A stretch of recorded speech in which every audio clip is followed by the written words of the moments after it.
Hi, welcome to Painting 101 Remastered. Now, we got our paint, we got our brushes, we know how to prime, we got everything that we need, well, except for one last thing that we really need to figure out. Workspace. Now you can use a kitchen table, or if you have a studio, and if you see a lot of different videos and stuff like that, people have beautiful, beautiful studios. But hey, we're not professionals. So the main thing that you can do, of course, is lay down a mat or have some kind of laminate that you can lay down. But what I like to do for quick cleanup and a quick way to get it on the table, start painting, and be able to get it off the table without getting in trouble, is to actually build a work table. No, I don't mean a work table that has stands on it and legs on it and stuff like that. I'm talking something as simple as taking and getting a drawing board that you can get at any hobby store, okay? And yeah, this one has clips, but that's really not going to get in our way for what we want to do. The nice thing about it is you can put it down on a table, work on it, and then take it off. But I like to do a few modifications to it before we really call it a work table. You want to have a place for your pens, you want to have a place for your water station, and of course your work area. Now the best thing about this is you can keep everything on here and at least keep it, you know, be able to move it and not worry about everything flying off. So I'm going to show you how to build this up. What you're going to need is, if you go to your local hobby store, they usually have a thing called wood piles, and they're about $4.99. This drawing board was $12.99, but I had a 40% coupon that you always have at Hobby Lobby. The other thing I got was, I got these little, they almost look like chess pieces. And what they're going to do is they're going to be the stands for my brush holder that I'm going to build. So I'm going to show you how to do this, and let's get to it. I've already drilled some holes in here, and then all I'm going to do is drill this all in.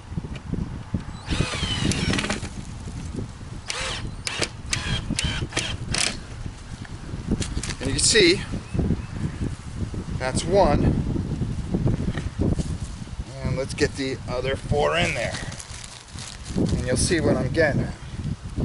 So we'll check back as soon as I'm done. Okay, as you can see, I have a nice flat board here, and then I took and I screwed in those posts so it holds up, so it actually looks like this. Now we'll finish this a little bit later, because what we're going to do is drill a bunch of holes in here so we can fit our brushes in it, and it gives it plenty of space so they sit nicely and they're not wobbling all over the place. Next thing we're going to do is we're going to make a little area right over here so we can fit our cleaning area. This is going to be our little cleaning area, so I'm going to get to work on that, and then I'll show you as soon as I'm done. Okay, the next part I made was a little box here so I can keep all my paints, so when I'm moving they're not going to go flying all over the place.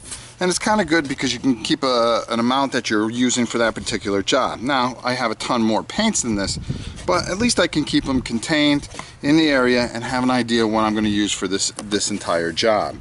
So now, as you can see, what I've got here is everything worked out here in a pretty big work area.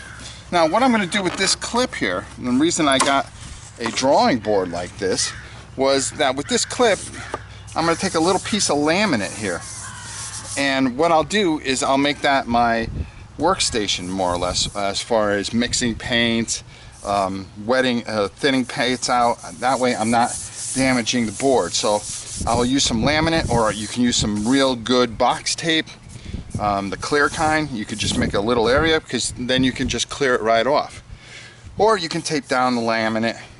It's really up to you on what you think. So there you go, we pretty much have that. The last thing we're going to do is we're going to make a whole bunch of holes so we can carry a whole bunch of brushes on our little workstation.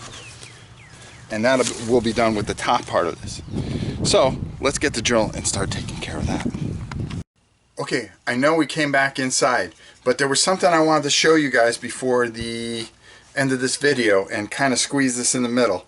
Now, in that bag comes a bunch of wood, and as you saw, we built that really nice area so it gives you plenty of room, and you could just pick it up in a heartbeat, have a nice little pallet there where you can work on. But they also come with some extra pieces of wood, and the reason this is good to keep a piece of wood with your table is because if you're doing a bunch of miniatures, let's just say that you're doing some BattleTech here, and you want to paint them all the same color, well, all you do is just take a little tack or some putty and just put them all on there like that. Then you can just paint like this and paint in a row, and it'll help you go a little quicker because you can turn it from side to side and you can get your brush in there, or maybe even space it a little bigger depending on how big your hands are. But by taking a little tack, or maybe even using this as a you can use it to prime and then just leave them tacked on there and just work from here. It really helps, and it keeps everything nice and condensed so you don't have miniatures all over the place. But you know, I use this especially when I'm doing an assembly line where I have the same figure like 9 different times and I need to get them all done. I'll put all one color on, then another color on, and then another color on. And this is perfect, especially it'll fit with your workstation because it'll just slide right up where we drilled everything in. Let's go back outside and see what else I did, and let's finish up so we can be done. So now, as you can see, I've got an area where I drilled in my hey, what's up, dog? I keep my brushes. I drilled a bunch of holes in the top here. We got an area for our wash area, an area for our paint. We have a good work area here. Now I'm left-handed, so it makes it easier having it on this side, but you can tailor it to however you want. Now the only last thing that we really need to do, and that is we put some screws in the back here, as you can see. So we really don't want to put that on the kitchen table. We want to be able to put this down and pick it up. So what we're going to do is turn this upside down and over.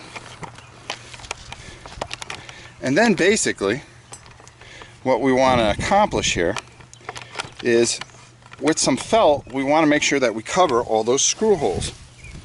Now, like I said before, I've got this really neat thing that I got, and what I could do is just cover that and just cut off all the excess. It has a nice soft bottom, so what I'm going to do is I'm going to glue this on and then just cut around it, and that'll keep those screws from scratching the table, which is very important because you don't want to have anything ruin anything that you do, and you want to keep your area very condensed so you can take this and do it anywhere. You could do it on a TV stand or anything, you know, as long as you have protection on the bottom. And as you can see, everything fits in a nice spot so it doesn't slide all over the place, and then you have complete control of your work area. And that's the most important thing, is to have complete control of your work area and your puppy dog, right? Yeah. So I'm going to finish this up, and that's it for this week. We've got our work area all taken care of. We have our paints, we have our brushes, we have our primer. Now maybe it's time that we take a look at how we store the figures after we paint them. Stay with me next week for another Painting 101, showing beginners how to do painting and enjoy the wonderful hobby that we have. Until next time, I'm Rob Warren. You guys have a great week, and I'll see you soon.